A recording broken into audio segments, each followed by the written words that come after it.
All right, Team ET, welcome to another bi-weekly session of our live broadcast. Today we have a really interesting topic, at least for me, because today is all about a research project that I'm starting to work on. Will probably take me the next 18 months if I'm lucky. It's all about understanding the neuroscience, if you like, that occurs when we as leaders look to initiate change with the teams, with our business, based on different projects. So I really want to go deep into understanding how the neuroscience in our brain is triggering emotions, affect with leaders, as well as with the people that the change is impacting. And so that's what this is all about. We're going to be looking at some slides to give you some indication of what I'm talking about. But essentially, it's a research project that I'm working on. So let's go across now and have a look at the slides, and you'll see what I'm about to share, hopefully. Okay. So just to give you an insight, when we talk about this research, I'm trying to come up with a hypothesis, of course. It's still very early days and I haven't finalized that hypothesis, but essentially I'm looking at this scenario from two sides of the same coin. So the impact of change, firstly through the eyes of the leader and how prepared they are in delivering the change, and then on the other side of the coin, the recipients of the change initiative, the people that will be working collectively on the change to make it a reality, to implement that change, and how prepared they are. And what I'll be analysing is how can we influence both? How can we get to a point where the leader understands more succinctly what's going on in their head, what are they feeling, and how are they behaving that is creating an impact on the other side of the coin with the people that they're creating this change initiative with and through. And then for those people that are in the change exercise, what's going on in their head, so that we can establish a deeper understanding from both sides, and with the hope, of course, of making some impact of improvement for both parties. All right, so that's what it's all about. This presentation today has just got a rough working title called Connections Between the Change Success and a Leader's Storytelling Ability. Now, what I'm not going to do today is I'm not going to draw any conclusions. I'm just going to be presenting some initial steps in the process to give you an insight, and then progressively, periodically, over the course of the next 1.5 to 2 years, I'm going to come back and give you an update on where we are and how we're progressing. Fair enough? Sound good? Anyway, so here's a glance at some of the topics that I'm going to be introducing today and exploring a little bit. We only have 45 minutes, an hour together, so we're not going to go deep on any of these. But you'll see the first couple, at least the first three in particular, are really looking at the brain and the workings within the brain and some of the neuroscience knowledge points, bearing in mind that neuroscience is an evolving science, right? And they're discovering new things on a very frequent basis. So nothing is set in stone. But based on where we are today in our understanding of the brain's working, I'm going to be leveraging some of that information as I'm studying neuroscience myself at the moment. So I'm going to be leaning on my own studies as I look at this research and trying to draw conclusions to support the hypothesis that I end up building. So that's the journey we're on.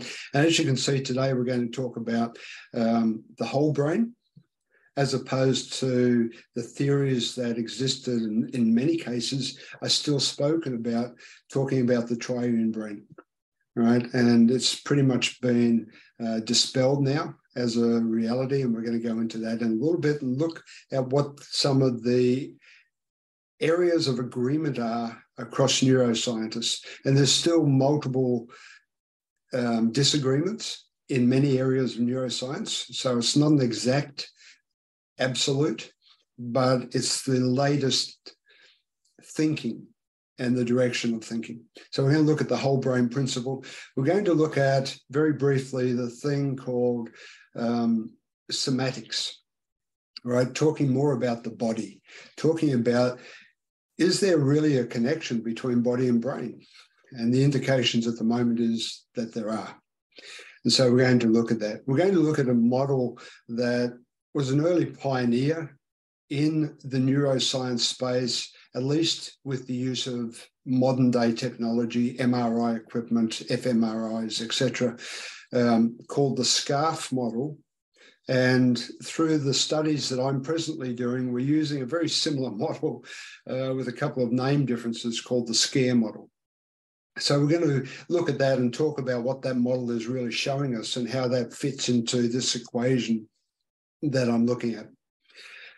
Then we'll start to move a little bit away, not from the brain as such, but more into now looking at how we as individuals operate and behave, looking at things like the inquisitive mind and how we can be almost categorized into two camps, those with the fixed brain mindset and those with a growth brain mindset or a growth mindset. And again, there's a lot of research on this. There's a lot of books written around this, talking about the difference between the two. And we're going to explore a little bit, but also looking at, remembering everything that we're doing here, we're looking at both sides of the equation. So if I'm a leader coming in to run a change initiative, then what am I experiencing in the brain? What am I experiencing in the body? How am I feeling within my social domains? Am I open and curious, inquisitive, or am I approaching it with a fixed mind that believes that we already know how people are going to respond, that how I'm going to share my story, right, with the very fixed approach? Or are we open to really questioning what's going on and looking to learn rather than judge? And that's what we're going to be talking about there. And then finally, we're going to come to this model called the behavioral change model, which is a popular model in change process. And we're going to look at the first quadrant, which is really around the point where the leader looks to create and help the people that are going to be working with this change, looks to help them understand the reasoning for this change, the need behind it, the direction and the vision. All right, and we're going to look at, how does this play out? How can we do this more effectively given what we've already uncovered from the first four topics? So that's a rough framework of what it's going to look like. As I said, I'm not looking to draw conclusions today. I'm really just going to be introducing some of the thought process and considerations, and then we will move into building the hypothesis, identifying some measurables that we want to be able to qualify and quantify, and moving forward from there. So with that said, let's look at topic number one, which is really this whole brain principle. And excuse me for showing a very tactical image of the brain here. I did so on purpose just to give all listeners a level ground or a level starting field. All right, so just a very quick introduction. I'm not going to go deep into any anatomy of the brain, but just to give you some basis for understanding it. So if you look at the brain, the bigger picture at the top here, you'll see that there's 4 main colors, although the green is a little bit skewed. You can see the green better in the image below, right? These represent within our brain the 4 lobes. So the blue that you can see, looking at it from different angles here, the blue you can see is the frontal lobe. And right at the very front of that is where our prefrontal cortex sits. So prefrontal cortex, you'll hear me refer to it as the executive center, or there's different names for it, but it's really our command control center.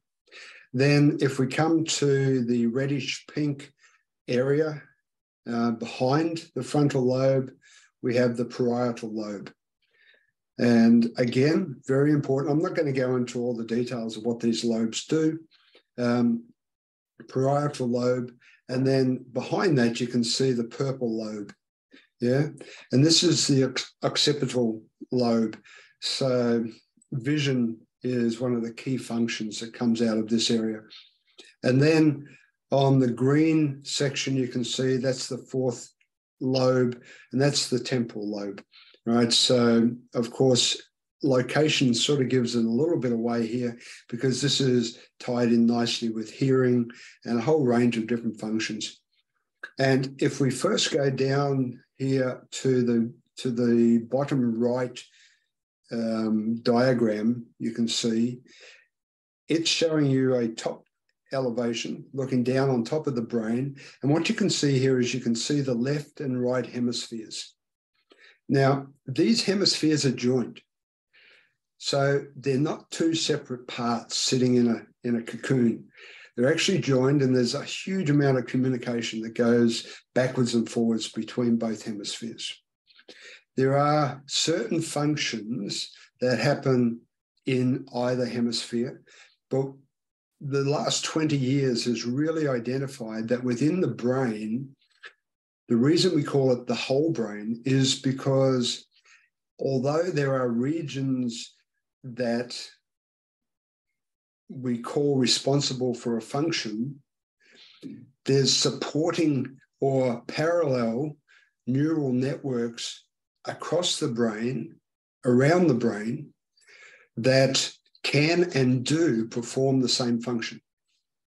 So that's why we call it the whole brain, because it's no longer thought of as 3 separate layers of brain.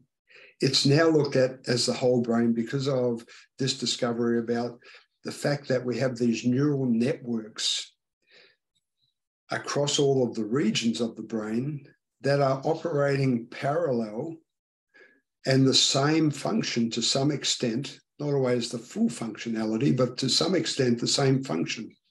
And so we have this networked approach rather than specific applications within one area. Excuse me.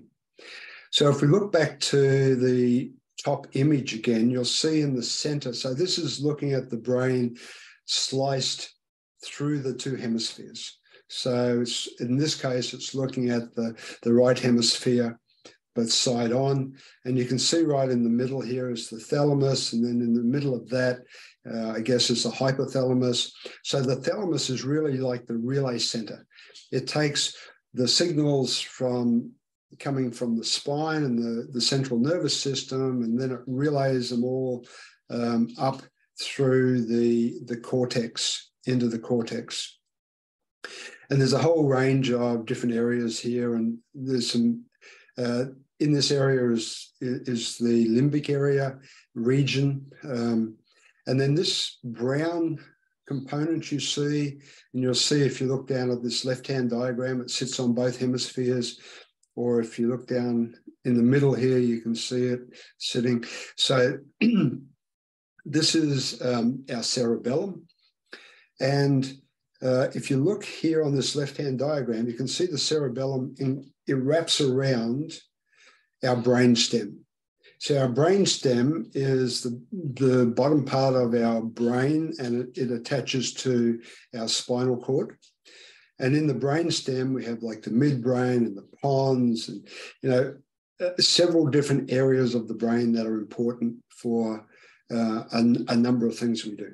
So there's a very quick anatomy of the brain, just to give you an insight to what we're looking at when we talk about the whole brain.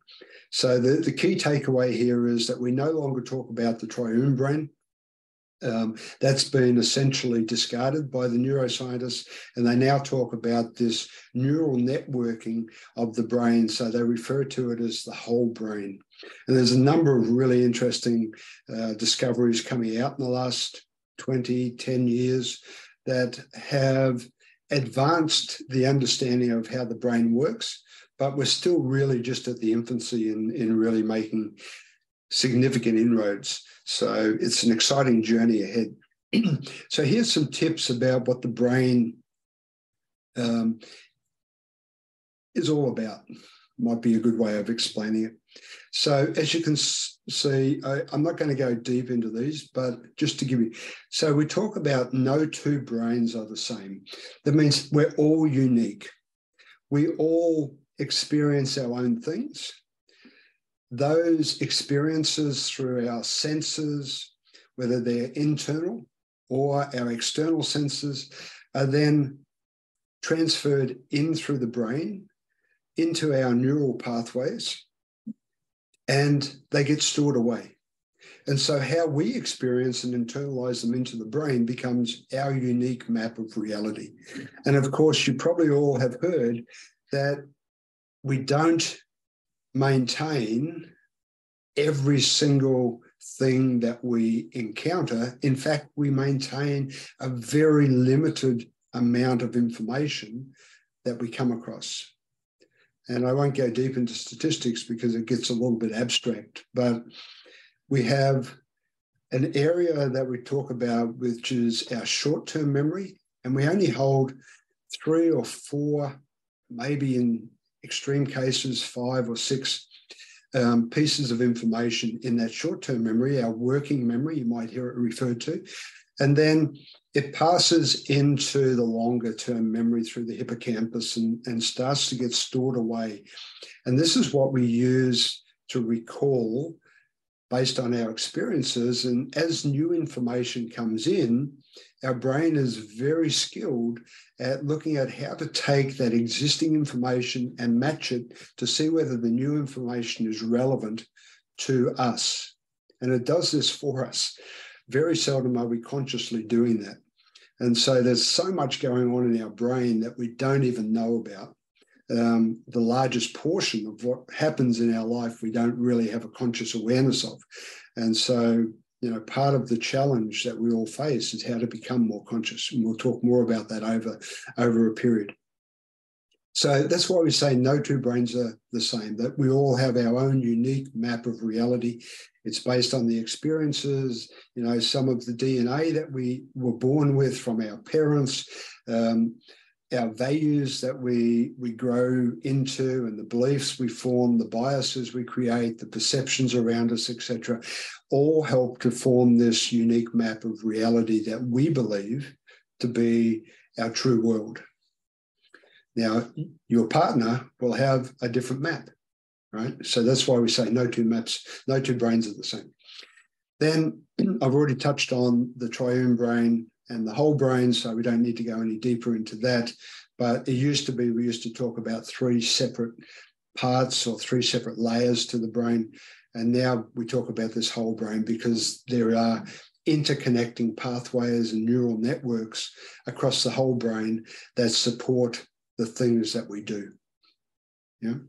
Now, one of the interesting things that comes out of recent findings and studies on the brain is that, surprise, surprise, we don't like uncertainty. Why? Because of the fact that our brain is always predicting what's going to happen in the future based on what's happened in the past. So as you can see on point 4 there, we're historians. meaning our brain is always looking to our experiences. And based on that, we're predicting what is going to happen next. We're predicting how this situation could play out. We're predicting, and this is a debatable statement I'm about to make, we're predicting our emotion, how to react, how to, I won't say feel, because emotions and feelings, or feelings are often referred to as affect. Our emotion and our affect are two different things, but there is an association, right? So when we look at the brain and we talk about not liking uncertainty, it's because our brain likes to be able to predict what's going to happen. And when we come to a change initiative, guess what? There's that degree of uncertainty that enters our mind if we're not controlling the change. So if we're controlling the change, then it's not as scary, right? It's not as uncertain, and therefore we have some ability to predict what's going to happen. But when somebody comes to us and says, hey, you know what, I'm going to introduce this change initiative and this is what it's going to do, all of a sudden the brain goes, alert, alert, potential threat. I'm not clear on what that means. I feel insecure, uncertain. And that's how the whole process begins to unravel, or can begin to unravel, depending on how the person that's introducing it is dealing with it, and hence the reason for my study, my research. I want to make sure that if we have a clearer picture on what happens on both sides, then we can be prepared. We can ensure that the leader is fully aware, fully emotionally regulating, fully conversant with what's going on in themselves, as well as what's likely to go on with the people they're introducing it to. Yeah. So we're historians. We like to base our predictions on things from the past. All right. And then you can see that we're threat adverse and reward seeking. And you'll hear me talk more about that when we move to the SCARF model. But essentially, if you think back, and there's a lot of stories I'm sure you've heard about, you know, as we grew up, we're all about survival, and the brain is there to help us survive. And therefore it doesn't like uncertainty, because when it can't predict what the future looks like, it's uncertain and it doesn't know how to protect you and help you survive. Therefore, we're risk adverse. We don't like threats. So we tend to move away from a threat. If it's a pain, we don't like pain. We want pleasure, right? So the reward might be a pleasurable action. It could be if it's work related, it could be, depending on your social preferences, social domains, it could be acknowledgement. It could be that you receive some incentive. It could be that you have an internal intrinsic driver that gets acknowledged and fulfilled, right? So it could be a reward. It could be that you're going to earn more money. It could be that you'll find a partner. Whatever the reward might be, it could be big, could be small, but we will seek out the reward more than we will. Well, let me rephrase that. We will actually look to move away from the threat far more aggressively than we will to seek out the reward, right? So that's an interesting point in itself. So people like Daniel Kahneman and his team did a lot of research in this area, and they found that people will do more to avoid losing money than they will to receive the same amount. Right. So if you have the chance of losing $100 versus winning $100, people will do more to avoid losing it than they will to try and receive it. Right. Just one example. So as humans, we don't like threat, and we will look to move away from the threat. And if there's a possibility of reward, that's what we will seek. I've already touched on the concept that emotions and the associated affect, and we'll go deeper into that over time. But this is a really interesting area. There's about 4 different camps of thought on emotions and where emotions are generated from. The current thinking is that they're more based on immediate prediction or prediction just ahead of the feeling of the emotion. And the affect, so the thing that we feel, let's say emotion is anger, then we could be feeling frustration. We could be feeling annoyed. We could be feeling disappointed, right? We could have a whole range of different feelings associated with that emotion. Yeah. So there's a difference, slight difference, but we need to make that distinction. And we'll talk more about that. Now, one of the interesting things, and this is something that I'm looking at in my studies right at the moment, is within this prefrontal cortex area, we have the control center, our executive control center, as it's referred to. What happens is we collect lots of information, right? And if we don't park that information, if we can't find a way of addressing it or putting it to one side, it takes up some of our thinking capacity. And over time, we end up very cluttered, and then sleep is a great means of getting rid of some of that and compartmentalizing it, etc. Right? So during the day or during our activities, if we end up with too much in here, we lose the ability to really focus clearly. And so you'll see I say we need to declutter and allow for greater focus. And there's different techniques that we can use. And again, I'm relating all this now back to the change initiative and looking at it from a leader's perspective, as well as looking at it from a team or the followers' perspective. And how can we use this knowledge to help both camps, both sides of that same coin, to be dealing with the change more effectively, right? So everything I'm talking about here, I want to be able to relate to that that study that I'm working towards. All right.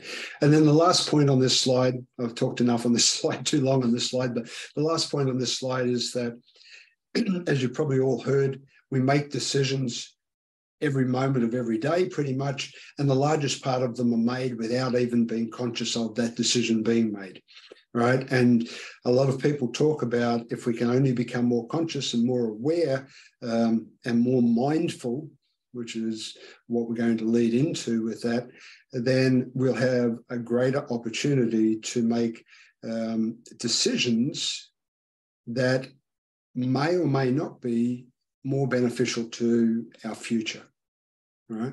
And so, of course, you hope that your subconscious is making the right calculated, instantaneous decision, but there's a chance that they're not, of course, based on past experiences and how that played out, and whether it played out the way you wanted it to, whether it set you up in the right habitual process and establishes the right routines that you work through, or whether it's actually derailing you and you don't even know about it, right? So we're going to be looking at, what are some of the derailers that might be happening in our decision-making process in this change initiative that we're studying. So that's an introduction to the brain overall and the whole brain process, and what some of the considerations are that we're going to add to these, of course, but just to give you an insight to what we're looking at. So what I'm going to do now very briefly is just get you to dump any of this information that we've just introduced that's not of value to you as we look at this discussion today. I'm going to give you an opportunity to offload that out of your prefrontal cortex and park it to one side, to actually regroup your thinking and focus back in now to this whole topic that we're aimed on, because I've dumped a lot of information on you in that last 20 minutes, talking about the brain, talking about a whole raft of things that may be brand new. And so you're going to have this overwhelm if that's the case. So let's take a couple of minutes now just to try and declutter. And we'll do that through a very brief mindfulness exercise. All right, so when you're ready, if you're seated, please make sure both feet are on the floor. You can feel the soles of your feet resting in your shoes and on the floor. You can feel the seat that you're sitting in on your backside. You can feel the back of the chair against your back. You have your arms resting on your lap. And start to focus on your breathing.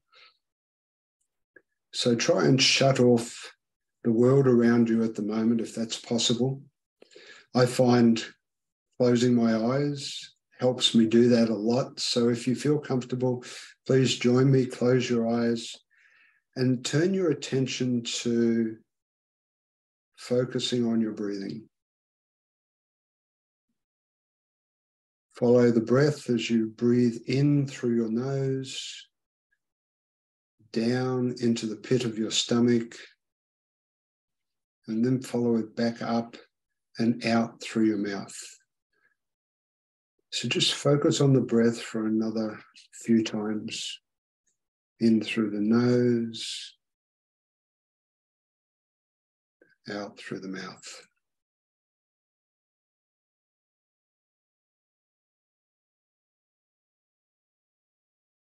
And as you're doing that now, start to think about what we're talking about in today's live broadcast.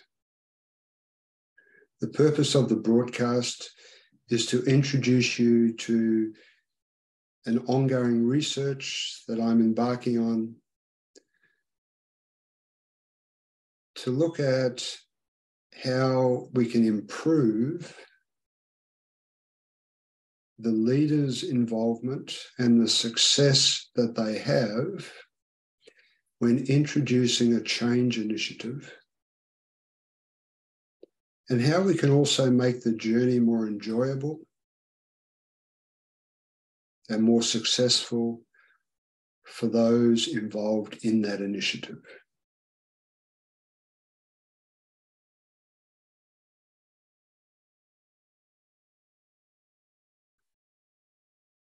And during this journey, we're going to look at multiple theories. We're going to look at different aspects, but primarily we want to understand the neural connection, the neuroscience that will help us understand how we can make these improvements, how we can convert the fear of change into something that becomes maybe not a success every time, but the chances of the success improve dramatically. And that's what we're all about. And then, of course, I hope to be able to use that in my coaching and in my consulting with organizations and with leaders just like you as we work through helping you make this change in what you're doing. Keep breathing.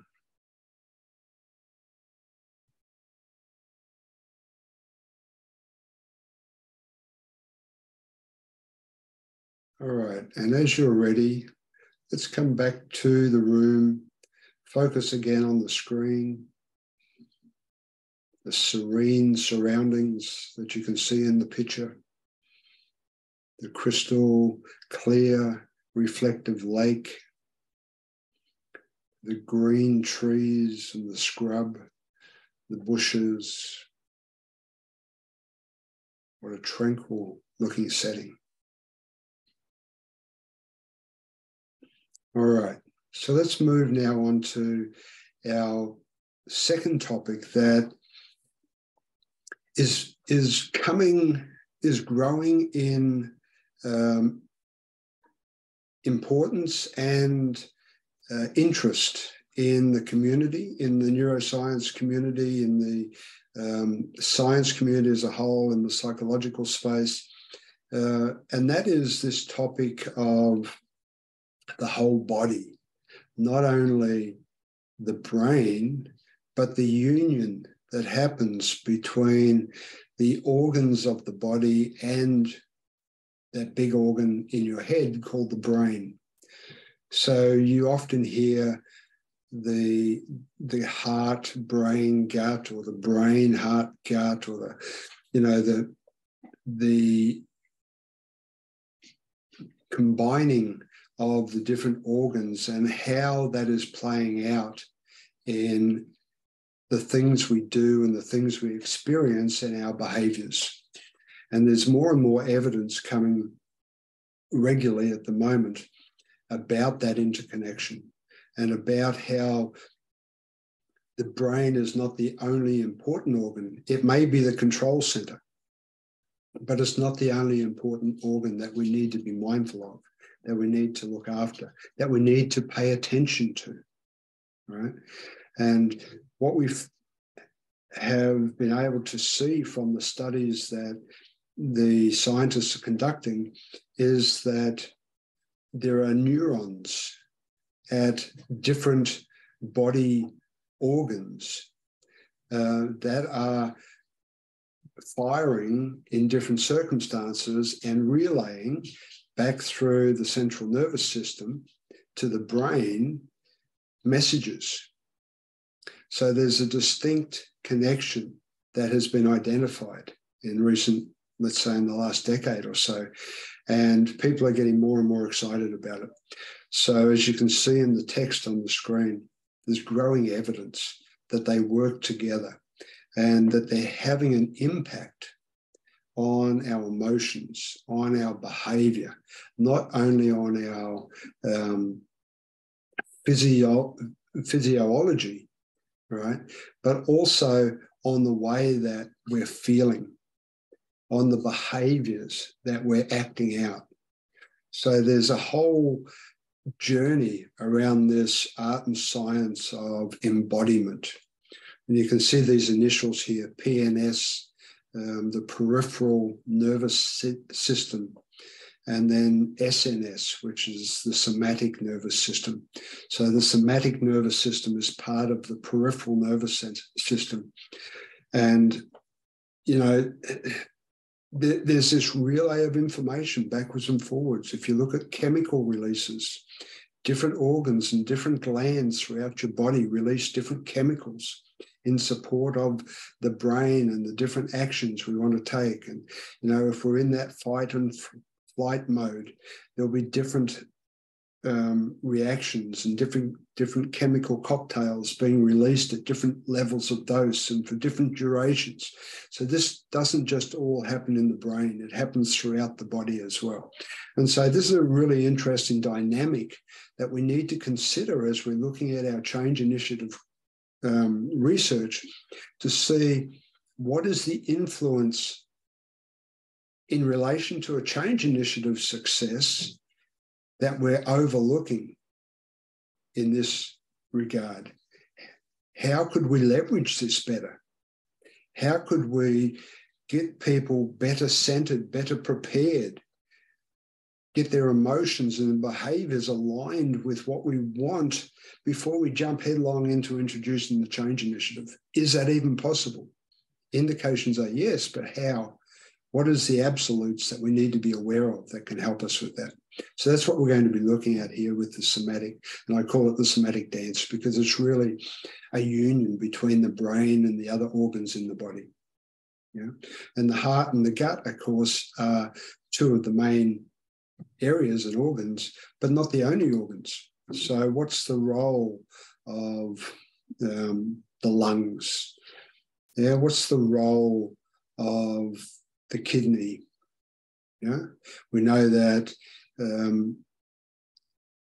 there's different chemicals released from these organs. You know, what happens when these organs are not functioning properly to the behavior? Yeah, so how do we identify that? How do we move forward? So these are some of the things we're going to be looking at. Moving on to the third topic, SCARF, which is the original model that was worked on by the Australian David Rock and his team. SCARF stands for status, certainty, autonomy, relatedness, and fairness. So it's an acronym. Imagine wearing a scarf. Now, as you can see, there's two aspects, two sides. So our aim, when we look at our brain, when we look at our whole body, is to minimize threat, maximize reward. Right? Our aim is for survival, and therefore threat is deemed not good. Reward, of course, we want. Yeah. So when we look at it in the context of these 5 words, status, certainty, autonomy, relatedness, and fairness, we can evaluate ourselves for each one of those domains, and we can see the level of influence it has over us. So, for instance, to give you an example, if I talk about status, if I'm a project leader, just to choose a role, if I'm a project leader and I'm running a project and the project is completed ahead of time, under budget, very successfully, the customer's really happy, everyone's congratulating us, except the one person that we thought would come and congratulate us, who's our boss. And there's nothing.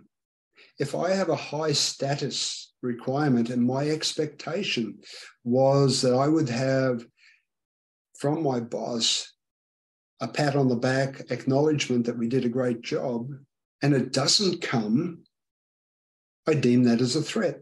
What's going on? I don't like this uncertainty. My prediction was that they would acknowledge, my boss would acknowledge this job, and yet it hasn't come. Something must be wrong. My brain kicks into gear and starts looking at it as a potential threat.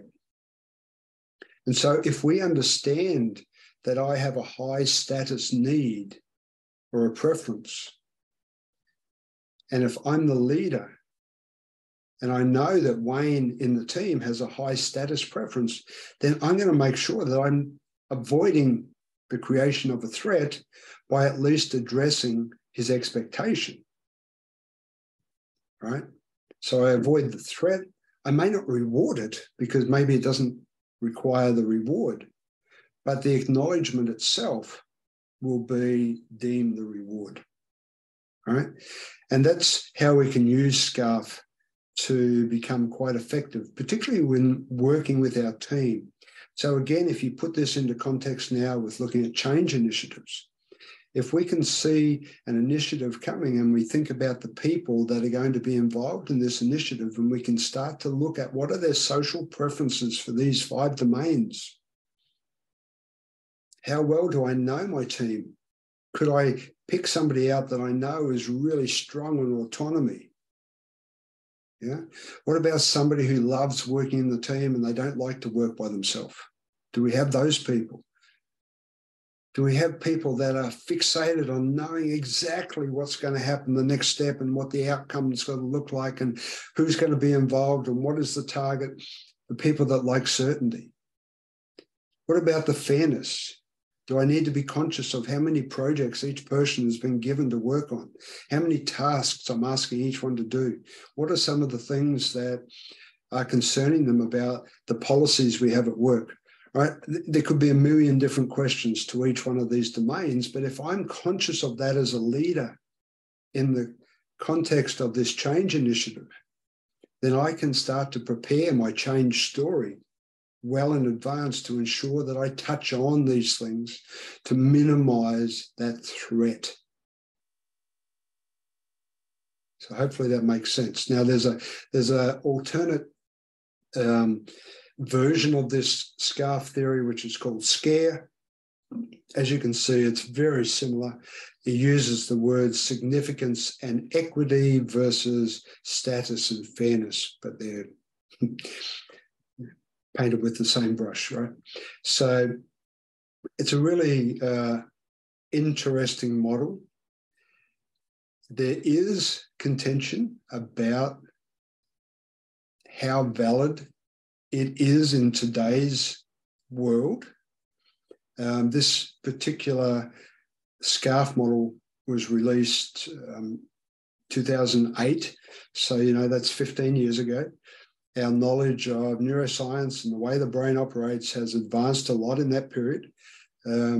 It's still used, it's still spoken about, it's used widely in psychology and in leadership programs around the world.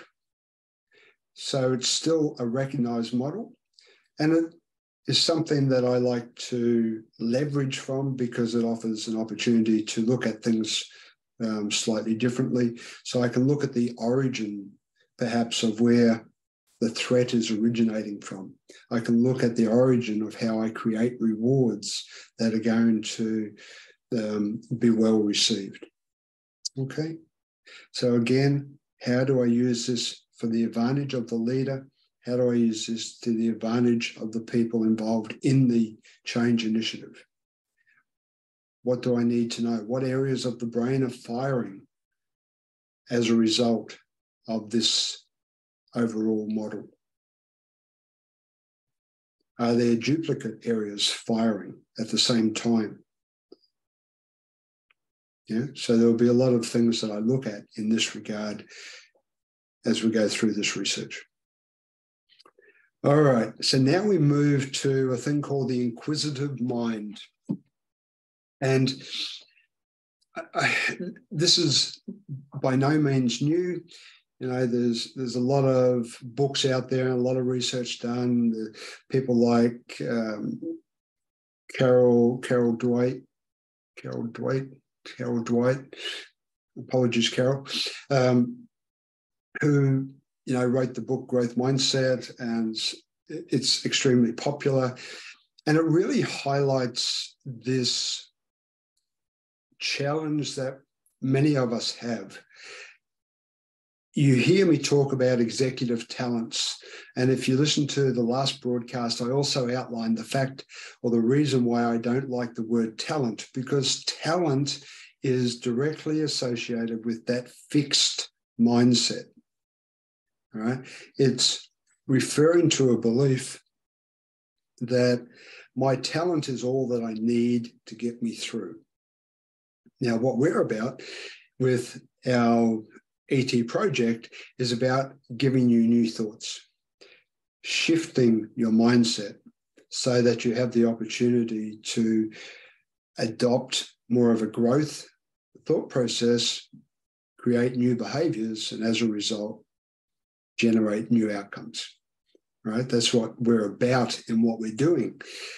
So the inquisitive mind is something that we're exploring.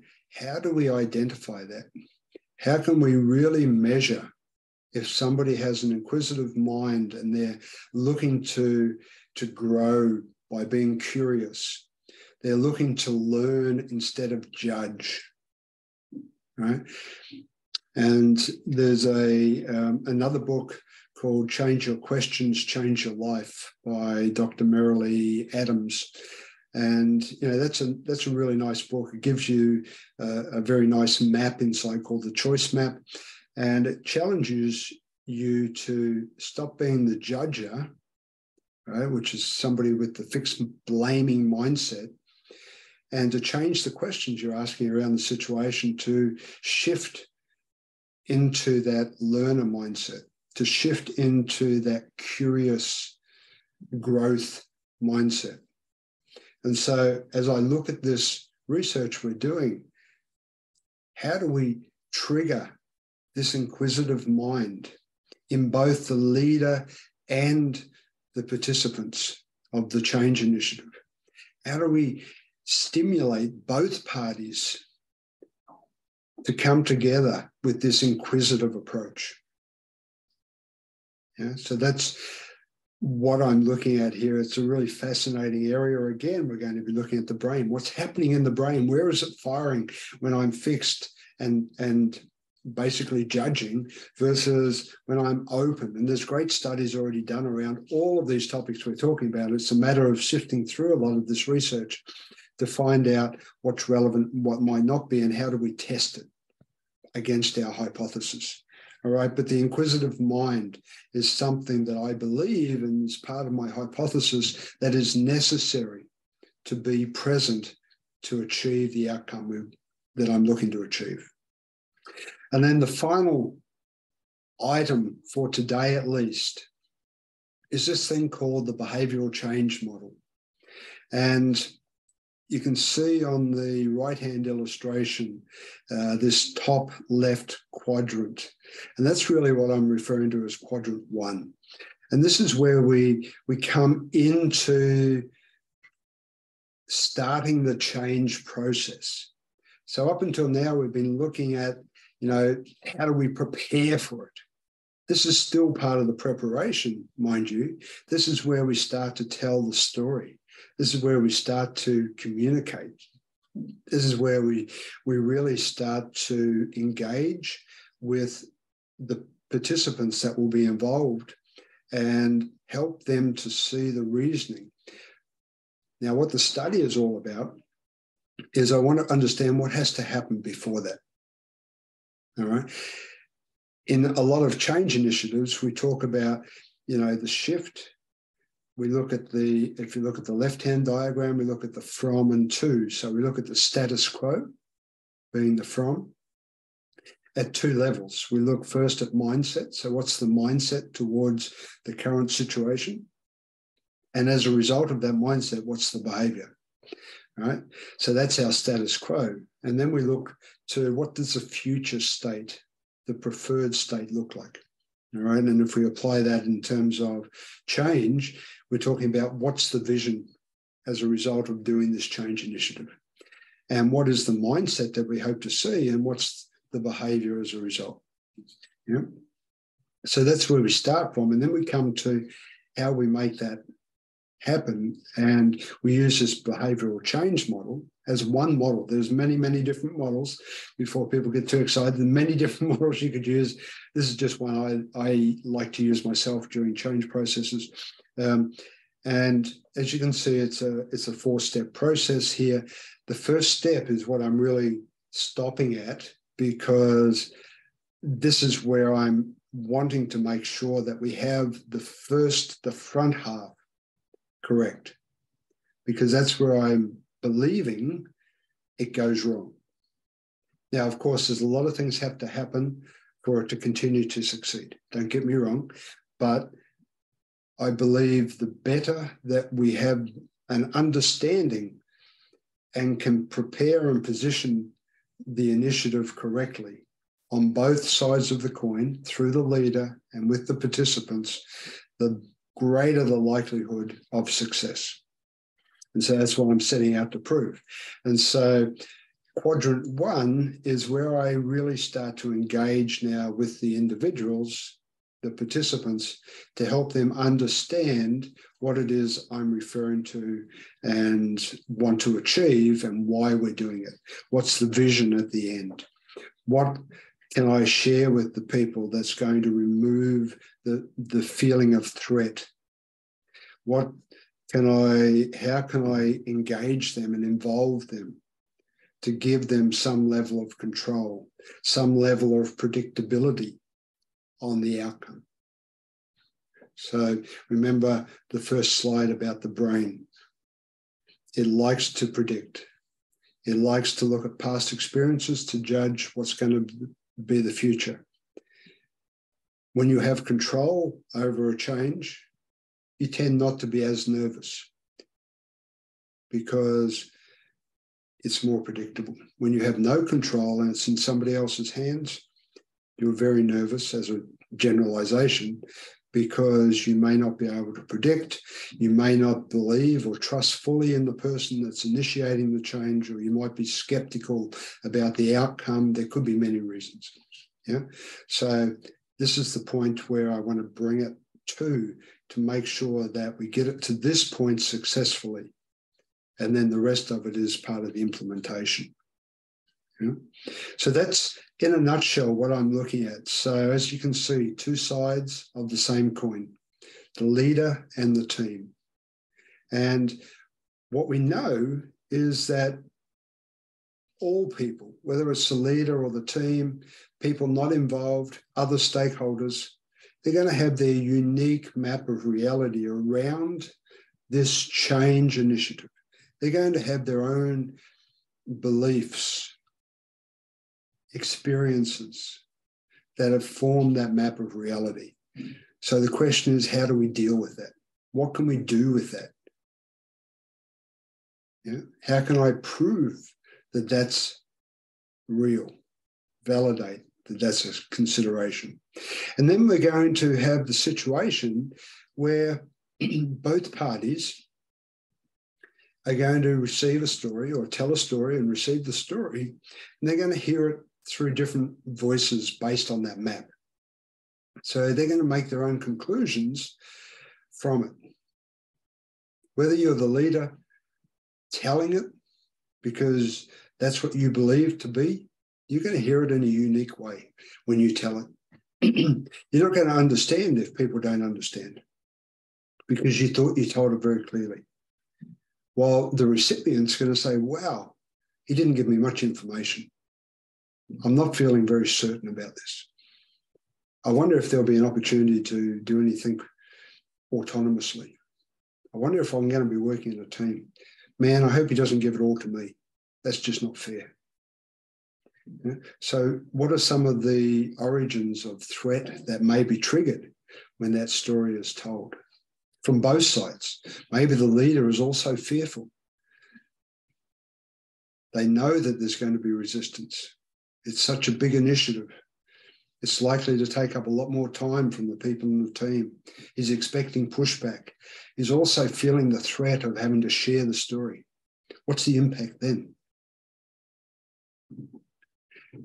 After they hear the story, everyone's going to have expectations. The leader will have shared it with you. Please go and kickstart the process. What else do you need to know? Tell me what it is you want. He's going to have, or she's going to have, expectations. On the other hand, the team are going to have expectations. What's next? Who am I going to be involved with? How long is the project running? What's the outcome meant to be? Is there a penalty if we don't achieve it? Is someone going to lose their job? Oh, this is going to make me redundant. So all of these expectations are going to be triggered as a result of that story. And then finally, we're going to react to those expectations, to the story that we end up telling ourselves about this change initiative. And so that's the purpose behind what I'm trying to go deeper on, is to be able to get everybody on the same page up front so that we give the change initiative the best opportunity for success. So hopefully that gives you an insight about what I'm going to be excited about for the next 18 to 24 months. I know it's a big journey. There's so much research already done. I'm going to have a huge mountain of documents to scan through and do meta-analysis on. It's exciting, challenging, but I think the knowledge that will come out at the end, I hope, will be really beneficial for everybody, particularly those involved with change. So with that, I'm going to stop sharing my screen. I'm going to come back and say hello to you all so you can see it's still me. And if you have questions, by the way, I know I'm not pausing here because I had a lot to get through, but if you have questions, please feel free to send any query through to support@coaching. I'll say it again, support@coachingforcompanies.com. So that's the 4 is the number, Coaching for Companies, as you can see up this side above me, Coaching for Companies. So just make it support@coachingforcompanies.com. And I will try and get back to you and we can have a dialogue, we can have a conversation. If anyone's interested in the research and being part of it, I'd be happy to discuss that with you. we're only at the very early stage. So please, if you do have an interest, I would like to hear from you. If you have questions, I'd be more than happy to engage with you. I will post from time to time on LinkedIn about our progress. I hope to be able to write some papers and submit them to different journals within the communities. So it's going to be a long journey. I'm hoping that I've allowed enough time, and we'll see what the outcome looks like when we get there.